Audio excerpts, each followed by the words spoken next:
আসসালামু আলাইকুম। ফাজালের জিকির হইতে পড়া হইতেছে ২। এই তাসবিহ সমূহকে কখনো মুখে ১-২ করিয়া গণনা করিবে না, ইহাতে রমজানের ফাসেদ হইয়া যাইবে। আঙ্গুলসমূহকে বন্ধ করিয়া তাসবিহ হাতে লইয়া গণনা করা মাকরুহ। সবচেয়ে উত্তম হইল আঙ্গুলকে একটু দাবাইবে। ৩ হচ্ছে কোনো জায়গায় তাসবিহ পড়িতে ভুলিয়া গেলে পরবর্তী রক্ষণে উহা কাজা করিবে।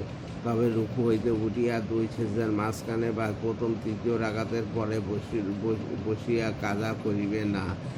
যেমন রুকুর মধ্যে ভুলিয়া গেলে উহাতে প্রথম সেজদায় বা প্রথম সেজদায় ভুলিয়া গেলে দ্বিতীয় রাকাতের শুরুতে পড়িবে, আর তাও থাকিয়া গেলে শেষ বইটাকে আত্মাতুর আগে পড়িয়া লইবে।